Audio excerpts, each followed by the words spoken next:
আচ্ছা মামা, চা হবে? কি চা খাবো? চিনি ছাড়া দুধ চা। এই আপুর সাথে আমারও একটা চিনি ছাড়া দুধ চা দিস। কেমন আছেন? আমি কি আপনাকে চিনি? না চেনে না মনে হয়, বাট চেনা জানা হইতে পারে আর কি। মনে করেন আপনার পরিচিত মানুষের চুরিতে আরেকটা মানুষ যুক্ত হইলো। আমার নাম তাহির। তাহের? আমার নাম রাহি। ভুল বললেন, তাহের না, তাহির। তাহের মানে হইলো পবিত্র, আর তাহির মানে হইলো বিশুদ্ধ পবিত্র। ও আচ্ছা। আপনাকে কিন্তু এলাকায় দেখি নাই। এলাকায় নতুন না, আশপাশে থাকেন? না, আমি নতুন আসছি। আর 6 বছর 37 দিন মানে? মানে হইলো আমার দোকানের বয়স। রাখেন, বিল কত হয়েছে? 85 টাকা। 1 কাপ চায়ের বিল 85 টাকা? 1 কাপ চা না তো শুধু, আমার 4 কাপ চা, 3টা সিগারেট আর একটা কলা আপনি আসার আগে খাইছিলেন। আপনার বিল আমি কেন দিব? রাখেন তো মামা, আপনি 15 টাকা দেন। আমি ফোন ধরতেছে না। ও ধরে না এখনো? আপনি আমার পিছনে বসেন কেন? না, মনে হলো যে রাতের শহর আপনার পরিচিত না, ভাবলাম যে আপনাকে সময় দেই, তাহলে ওই যে টাকাটা আপনি দিলেন না, ওই ঋণটা মাফ হয়ে যায়। কারণ হচ্ছে ঋণটা কেমন ভালো লাগে না। এমনিতেই পৃথিবীতে জন্মগ্রহণ করে যে একটা ঋণের মধ্যে আছি না, সারা জীবন এই ঋণ শোধ করতে করতে পার হয়ে যাবে। কি বলিস? সারা রাত তুই রাস্তা রাস্তায় ঘুরেছিস, তাও একটা মেয়ে? একা কোথায়? বললাম না তাহির সঙ্গ দিয়েছিল।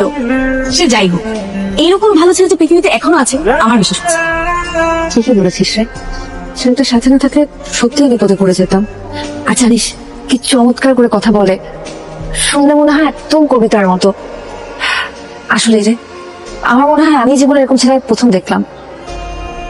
বাই দ্য ওয়ে, তুই কি ছেলেটার কোন কারণে প্রেম করেছিস? তাও একলাতে পরিচয়? তোর যা কথা শোন, আমি তো সিদ্ধান্ত নিয়েছি, আমি জামালপুর ফিরে যাচ্ছি আজই। এই যে ভাই শোনেন দেখো ভাই, এখানে একটা দোকান ছিল, চায়ের দোকান। ঠিক আছে আপনার, ঠিক আছে দোকান পর্যন্ত 3 বছর থেকে এলাকায় আছি, চার দোকান নাই তো। কাকি বুঝতেছি শরীফ কাকা রেখেছি। শরীফ গান বাজনা করেন স্যার? আর ও তো 3 বছর আগে মারা গেছে। কাকে খুঁজছে রে? এই শরীফে খুঁজতেছি। আপনি শরীফকে খুঁজছেন না তাহিরকে খুঁজছেন? রাষ্ট্রবিজ্ঞানের ছাত্র হয়েও সাহিত্যে খুব ঝোঁক ছিল। ও খুব ভালো কবিতা লিখত, মানুষের সাথে খুব সহজেই মিশে যেতে পারত। তার একজন বিশেষ পছন্দের মানুষ ছিল নীলা, কিন্তু নীলার ফ্যামিলি তাহিরকে পছন্দ করত না, তাই তারা সিদ্ধান্ত নিল পালিয়ে যাবে। যেই কথা সেই কাজ, দিন তারিখ সব ঠিক হইলো। 3 বছর আগে এক রাতে নীলা এসে অপেক্ষা করতে লাগলো বাস স্ট্যান্ডে।